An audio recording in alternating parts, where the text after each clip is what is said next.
दुनिया भर में पाकिस्तान को बेनकाब करने के लिए मोदी सरकार ने अपनी मल्टी पार्टी डेलीगेशन यानी टीम की घोषणा कर दी है।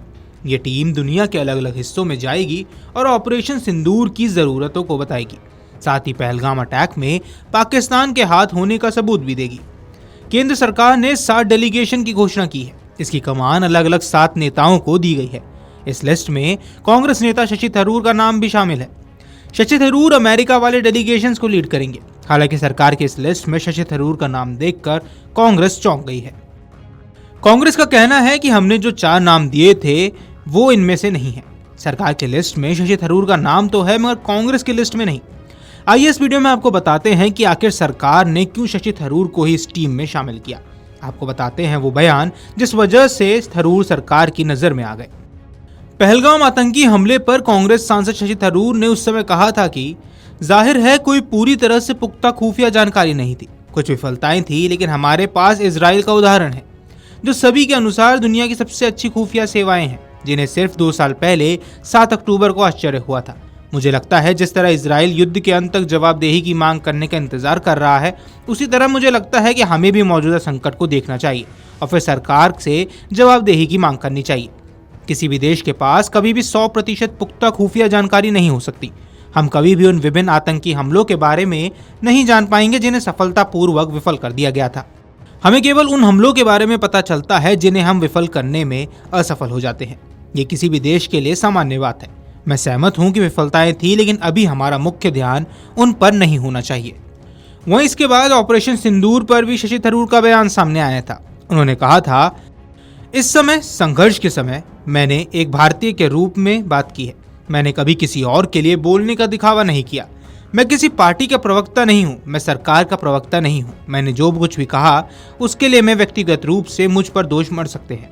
वहीं ट्रंप की घोषणा के बारे में पूछे जाने पर थरूर ने मीडिया रिपोर्ट्स में कहा था कि मैं एक विशेष राजनेता द्वारा किसी चीज का श्रेय लेने की चाहत के रूप में देखता हूं, और मैं देख सकता हूं कि भारत सरकार ने शायद कहा होगा कि अगर वे चाहते हैं तो उन्हें श्रेय लेने दें, लेकिन हमारे दृष्टिकोण से हमने स्पष्ट कर दिया कि शांति पाकिस्तान के डीजीएमओ के अनुरोध के बाद हुई, जिन्होंने अपने भारतीय समकक्ष को शनिवार दोपहर 3:35 पर फोन किया, और हमने हाँ कहने में बहुत देर नहीं की क्योंकि हम कभी भी लंबा युद्ध नहीं चाहते हैं।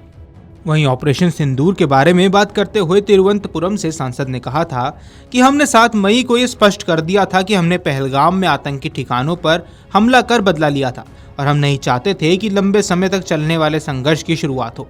हमने हर स्तर पर कहा था कि हमने अपना काम किया है। हमने संदेश दिया कि यदि आप प्रतिक्रिया करेंगे तो हम भी प्रतिक्रिया देंगे। ये स्पष्ट करते हुए कि वे एक सांसद के तौर पर बोल रहे हैं, थरूर ने कहा कि उन्हें इस मुद्दे पर ट्रंप के सोशल मीडिया पोस्ट पसंद नहीं आए हैं। थरूर ने कहा कि ट्रंप के संदेश में 4 समस्याएं थी, जिनमें भारत और पाकिस्तान के बीच झूठी समानता भी शामिल थी। पिछले 30 वर्षों से भारत क्लिंटन के बाद से विश्व और अमेरिकी राष्ट्रपतियों को सफलतापूर्वक ये समझाने में सफल रहा है कि वे दोनों देशों को एक साथ ना जोड़े। थरूर ने यह भी कहा कि भारत और पाकिस्तान के बीच तनाव कोई नई बात नहीं है।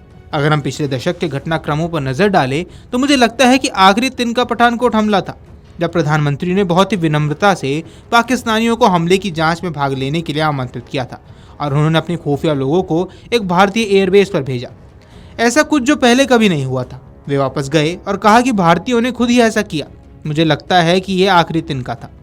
उन्होंने ये भी कहा कि तभी प्रधानमंत्री को लगा और भारत सरकार ने निष्कर्ष निकाला कि आप पाकिस्तानी सैन्य प्रतिष्ठान और वहां की पूरी व्यवस्था पर कभी भी भरोसा नहीं कर सकते हैं। यदि आप पहलगाम से पहले की स्थिति पर नजर डालें तो पाएंगे कि संबंध बहुत मधुर नहीं थे। पहलगाम के बाद इसमें और गिरावट आई, क्योंकि जैसा कि आप जानते हैं हमने सिंधु जल संधि को निलंबित कर दिया है। हमने यहाँ दूतावास में उच्चायोग में कर्मियों की संख्या कम कर दी है। हमने रक्षा अताशों को हटा दिया है। थरूर ने आगे कहा कि गोलाबारी की कोई घटना ना होने पर भी यह बहुत तनावपूर्ण संबंध है।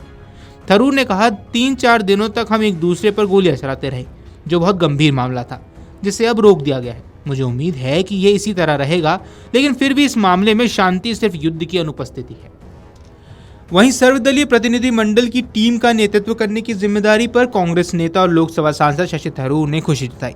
शशि थरूर ने एक्स पर पोस्ट करते हुए लिखा, भारत सरकार ने हालिया घटनाओं पर देश का पक्ष रखने के लिए 5 प्रमुख देशों की यात्रा के लिए सर्वदलित प्रतिनिधि मंडल का नेतृत्व करने का जो न्योता मुझे दिया, उसे मैं सम्मानित महसूस कर रहा हूं। जब बात देश हित की होगी और मेरी सेवाओं की जरूरत हो तो मैं पीछे नहीं हटूंगा। जय हिंद। ऑपरेशन सिंदूर की जरूरत और पाक की पोल खोलने के लिए सरकार ने 7 डेलीगेशन की टीम को अलग अलग देशों में भेजेगी। हर टीम को एक सांसद लीड करेगा। सरकार ने टीम लीडर्स के नाम बता दिए हैं और केंद्रीय मंत्री किरेन रिजिजू ने एक्स पोस्ट के जरिए डेलीगेशन में शामिल लोगों के नाम बताए हैं। मगर इससे पहले कांग्रेस की ओर से एक लिस्ट जारी की गई। अगर आप ये वीडियो YouTube पर देख रहे हैं तो हमारे चैनल को सब्सक्राइब कर बेल आइकन दबाएं और Facebook पर देख रहे हैं तो हमारे पेज को लाइक करें।